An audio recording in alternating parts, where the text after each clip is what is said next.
ቡርኪና ፋሶ ይሏት የሳህል አገር ማጸነ ለምለም ናት።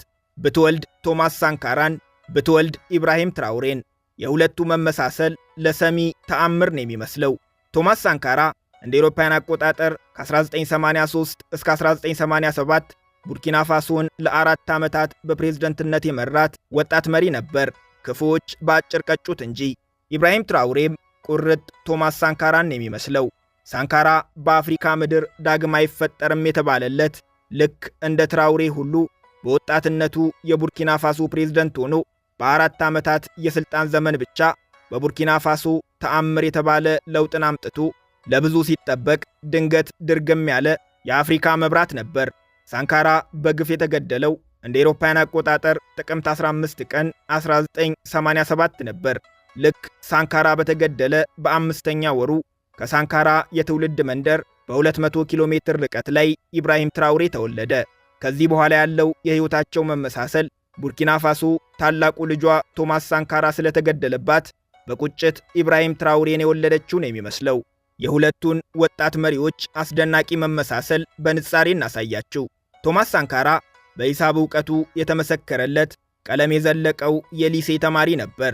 ኢብራሂም ትራውሬም ባለፈበት ሁሉ እዩት ጎበዙን ልጅ የሚባልለት ከኤሌመንተሪ እስከ ዩኒቨርሲቲ በደረጃና በማዕረግ የዘለቀ የቀለም ቀንድ ነው። ቶማስ ሳንካራ በ17 ዓመቱ ወታደራዊ ስኮላርሺፕ አግኝቶ ፒኤምኬ የተሰኘውን የወታደር ማሰልጠኛ ካምፕ ተቀላቀለ። ኢብራሂም ትራውሬም የዩኒቨርሲቲ ትምህርቱን በማዕረግ እንዳጠናቀቀ በ21 ዓመቱ ዲግሪውን አስቀምጦ ቶማስ ሳንካራ የሰለጠነበት ወታደራዊ ማሰልጠኛ ገባ። ቶማስ ሳንካራ በ20 ዓመቱ ለተጨማሪ የውትድርና ትምህርት ወደ አፍሪካዊቷ አገር ማዳጋስካር ተልኮ 3 ዓመታትን በዚያ አሳልፏል። ኢብራሂም ትራውሬም ወደ አፍሪካዊቷ አገር ሞሮኮ አቅንቶ የጸረ አውሮፕላን ትምህርቱን ተከታትሏል። ቶማስ ሳንካራ በ33 ኢብራሂም ትራውሬም በ34 ዓመት ዕድሜያቸው የቡርኪና ፋሶ ፕሬዝደንት ሆኑ። ሁለቱም ስልጣን የያዙት በመፈንቅለ መንግሥት ነበር። ሳንካራ ቀኝ ገዢዋ ፈረንሳይ በቡርኪና ፋሶ መንግሥትና ሕዝብ ላይ ታደርሰው የነበረው የበዛ ተጽዕኖ ያንገበግበው ነበር። ሥራውን የጀመረውም መሬት ላራሹን በማወጅ ነው። በፈረንሳይ ባለሀብቶችና አብረዋቸው በሚሰሩ ጥቂት ባላባቶች ቁጥጥር ስር የነበረውን መሬት ነጥቆ ለሀገሩ ምስኪን ገበሬዎች አከፋፈለ። ፈረንሳያውያን እንዳሻቸው የሚፈነጩበትን የሀገሩን የማዕድን ማውጫዎች ወርሶ የሕዝብ ንብረት አደረጋቸው። ለሀገሩም በፈረንሳይ የወጣላትን አፐር ቮልታ የተሰኘውን ስሟን ሰርዞ ዛሬም ድረስ የምትጠራበትን ቡርኪና ፋሶ የሚል አዲስ ስም ሰጣት። ቡርኪና ፋሶ የኩሩና ታማኝ ሕዝቦች ሀገር የሚል ትርጉም አለው። በእግሩ የተተካው ካፒቴን ኢብራሂም ትራውሬም ሰላም ሊያስከብሩ ገብተው የሀገራቸውን ጥቅም ሲያስከብሩ የከረሙ የፈረንሳይ ወታደሮችን ከሀገሩ በማባረር ሥራውን ጀመረ።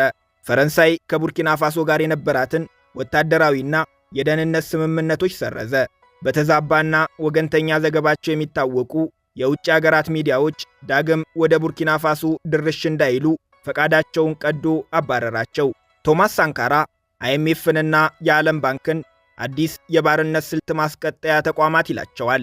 50ና 60 ዓመት የሚቆይ ብድር እየሰጡ ከ50ና ከ60 ዓመት በኋላ የሚወለዱ የልጅ ልጆቻችንን በዕዳ መያዝ የሚፈልጉ የሚሰጡን አፍንጫችንን ይዘው ከነወለዱ የሚቀበሉን ብድር ሆኖ ሳለ በብድሩ ምን መስራት እንዳለብን ግን ትዕዛዝ የሚሰጡን አካላዊ ባርነትን በትግላችን ብናስወግድም በፋይናንስ ባርነት ሊገዙን ያቋቋሟቸው የቅኝ ግዛት አስቀጣይ ተቋማት ናቸው ብሎ ያምናል። በዚህ ምክንያት ሁለት ያልተጠበቁ ውሳኔዎችን አሳለፈ። አንደኛ፣ ሀገሬ ከዚህ በኋላ ከማንም የውጭ ኃይል ቤሳቤስቲን ብድር አትቀበልም። ሁለተኛ፣ እስከዛሬ የተበደረችውንም አትከፍልም። ሳንካራ አፍሪካ ዜጎቿን ለመመገብ የማንም እርዳታ አያስፈልጋትም የሚል የጸና አቋሙን የአፍሪካ መሪዎችም እንዲጋሩት የሚችለውን ሁሉ አድርጓል። እንደ አውሮፓውያን አቆጣጠር በ1987 አዲስ አበባ ላይ በተደረገው የአፍሪካ አንድነት ድርጅት ጉባኤ ላይ ተገኝቶ የአፍሪካ መሪዎችን እንዲህ ነበር ያላቸው። አፍሪካ በግፍ የተጫነባትን ዕዳ መክፈል የለባትም። እኔ በቡርኪና ፋሶ ይህንን ወስኛለሁ። ሌሎቻችሁም ይህንን እንድታደርጉ ጠይቃለሁ። ይህንን ማድረግ ካልቻላችሁ ግን ከዚህ በኋላ በአፍሪካ አንድነት ድርጅት ስብሰባ ላይ አልገኝም። ምክንያቱም አንድ ላይ መቆም ካልቻልን አንድ ላይ መሰብሰብ ምን ያደርግልናል? የሳንካራ አቋም መድረክ ላይ በጠንካራ ቃላት፣ መሬት ላይ በጠንካራ ተግባር የታገዘ ነበር። ቃሉን የሚያከብር ሐቀኛ መሪም ነው። የማንንም እርዳታ ሳይቀበል በተግባር ቡርኪና ፋሶን የምዕራብ አፍሪካ የዳቦ ቅርጫት ሲያደርጋት ከ4 ዓመታት በላይ አልፈጀበትም። እጅግ ውጤታማ የግብርና ፖሊሲ ቀርጾ የሀገሩን ገበሬዎችም አስተባብሮ በልተን ለማደር የምዕራባውያን እርዳታ አያስፈልገንም ባለ በአራተኛ ዓመቱ ቡርኪና ፋሶ በምግብ እህል ራሷን እንድትችል አደረገ። መጀመሪያ የሀገሩ ገበሬዎች የመሬት ባለቤት እንዲሆኑ በማድረግ የሚታረስ የመሬት መጠን እንዲጨምር አደረገ። ቀጥሎ ኤክስፖርት ከሚደረጉት ይልቅ በሀገር ውስጥ ለምግብነት የሚውሉ ሰብሎች ቅድሚያ ተሰጥቷቸው እንዲመረቱ ወሰነ። በየአካባቢው ትናንሽ የመስኖ ግድቦችን ገነባ። ገበሬዎች የዝናብ ውሃ አጠቃቀም ላይ ዕውቀት እንዲኖራቸው ትምህርት ሰጠ። ምርታማነትን የሚያሳድጉ ዘመናዊ ቴክኖሎጂዎች ለገበሬዎች በነፃ እንዲቀርቡ አደረገ።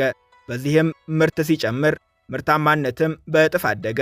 የተመረተው ምርት እንዳይባክንም ዘመናዊ የማከማቻ ቴክኖሎጂዎችን አስገነባ። ዋና ከተማዋ ዋጋዱጉ ምርት ከሚመረትባቸው ግዛቶች ጋር በባቡርና በመንገድ መሠረተ ልማት እንድትገናኝ አደረገ። ይህም ገበሬዎች ምርታቸውን በቀላሉ ወደ ከተማ ልከው ጥሩ ገቢ እንዲያገኙ፣ ከተሜዎችም ያለ ችግር ትኩስ ምርት ሸምተው እንዲመገቡ አስቻለ። በሳህል በረሃ መሃል በሙቀት የምትንገበገበውን ቡርኪና ፋሶን ከድርቅ ተጽዕኖ ለመታደግም 10 ሚሊዮን የዛፍ ችግኞችን አስተከለ። በመሃይምነት ላይ ሀገር አቀፍ ዘመቻ ከፍቶ በ4 ዓመት ውስጥ ብቻ የተማሩ የሀገሩን ዜጎች ቁጥር በእጥፍ አሳደገ።